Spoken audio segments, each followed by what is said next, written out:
Hello friends, welcome to greenmattamil. இன்றைக்கி நம்ம வீடியோவில் RO யூனிட்டில் திடீர்னு பார்த்தீங்கன்னா சவுண்டு டிஃப்ரெண்ட்டாக கேட்கும். இந்த சவுண்ட் மாறுபட்டு வரதுக்கான ரீசன் என்ன, இதை எப்படி நம்ம சரி பண்ணணும் அப்படின்றத பற்றி தான் பார்க்க போகிறோம். நம்ம RO யூனிட்டில் டிஃப்ரெண்ட்டாக சவுண்டு கேட்டதுன்னா அதுக்கு 3 ரீசன் இருக்குது.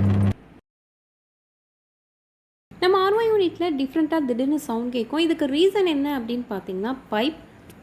நம்ம RO யூனிட்டுக்குள்ளே பைப் கனெக்ட் பண்ணும்பொழுது தேவையான அளவை விட கொஞ்சம் அதிகமாக இருந்தால் போதும். பைப் லென்த் அதிகமாக இருந்ததுன்னா பம்ப் ரன் ஆகும்பொழுது அந்த பம்போடு சேர்ந்து இந்த பைப் வைப்ரேட் ஆகும்.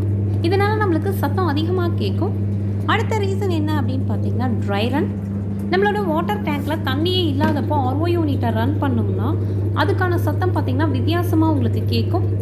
நார்மலாக ரன் ஆகிற சவுண்டு இல்லாமல் இந்த ட்ரை ரன் ஆகும்போது உங்களுக்கு டிஃப்ரெண்ட்டான சவுண்ட் கேட்கும். சவுண்டு உங்களுக்கு டிஃப்ரெண்ட்டாக கேட்ட உடனே RO யூனிட்டை நீங்கள் ஆஃப் பண்ணிடலாம். இந்த மாதிரி தண்ணி இல்லாமல் நம்ம ரன் பண்ணும்போது RO யூனிட் வீணாகிடும். ஸோ இந்த சத்தத்தை ஐடென்டிஃபை பண்ணி நீங்கள் RO யூனிட்டை ஆஃப் பண்ணிடலாம். இந்த மாதிரி ட்ரை ரன் ஆகாமல் இருக்கிறதுக்காக நம்ம லோ ப்ரெஷர் ஸ்விட்சை யூஸ் பண்ணிக்கலாம். டேங்க்கில் தண்ணி இல்லாத போதும் RO யூனிட்டை LP சுவிட்ச் வந்து நம்மளுக்கு கட் ஆஃப் பண்ணி விட்டுரும். ஸோ நம்மளுக்கு RO யூனிட்டே ரன் ஆகாது. இந்த LP சுவிட்சை எப்படி கனெக்ட் பண்ணணும் அப்படின்றத ஏற்கனவே வீடியோ பண்ணி போட்டிருக்கேன். அதோட லிங்க்கை மேலே ஐ பட்டனில் கொடுக்குறேன். அடுத்தது நம்ம RO யூனிட்டில் அதிகமாக சத்தம் வர்றதுக்கு காரணம் பூஸ்டர் பம்ப். பூஸ்டர் பம்ப் சரியாக சீட் ஆகலைனாலும் இந்த மாதிரி வைப்ரேஷன் நாய்ஸ் ரொம்ப அதிகமாக இருக்கும். அதே போல் பூஸ்டர் பம்பை நம்ம பிளேட்டில் வைக்காமல் நார்மலாக கீழே வச்சுருந்தாலும் இந்த மாதிரி சவுண்ட் கேட்கும். ஸோ பிளேட்டை யூஸ் பண்ணுறது ரொம்பவே நல்லது. இந்த 3 ரீசன் தான் நம்ம RO யூனிட்டில் சவுண்ட் வர்றதுக்கான காரணம்.